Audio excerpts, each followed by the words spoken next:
కరీంనగర్ జిల్లాలో అత్యంత ప్రజాదరణ పొందిన శివరామకృష్ణ భజన మండలి టీం అరుదైన ఘనత సాధించింది. నిర్విరామంగా 8 గంటల పాటు చిరుతల భజన ప్రదర్శన చేసి వరల్డ్ బుక్ ఆఫ్ రికార్డులో చోటు సంపాదించింది.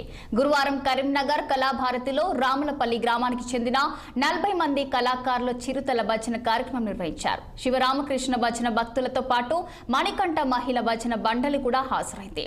ఇక ప్రపంచ రికార్డు కోసం వారు సంయుక్తంగా 8 గంటల పాటు చిరుతలతో భజన చేశారు. భక్తి పాటలతో కళాకారులు చేసిన ఈ భజన వరల్డ్ బుక్ ప్రతినిధులను ఆకట్టుకుంటుంది. ఇక ఆదిత్యం భక్తి పారవర్షంగా సాగిన ఈ కార్యక్రమంపై ప్రశంసలు కురిపించారు. మహిళలతో పాటు 40 మంది నిర్వహించిన చిరుతల భజన ప్రపంచ రికార్డు సాధించినట్లు book of record international coordinator Narender ప్రకటించారు. ఈ మేరకు సూడా చైర్మన్ నరేందర్ రెడ్డి చేతుల మీదుగా సర్టిఫికెట్ అందజేశారు. పురాతన కాలం నుంచి గ్రామీణ కళారూపంగా వర్ధిల్లుతున్న చిరుతల భజన ప్రపంచవ్యాప్తంగా గుర్తింపు లభించడం గర్వంగా ఉందని భజన మండలి ఆర్గనైజర్ కందుల శ్రీనివాస్ రెడ్డి తెలిపారు.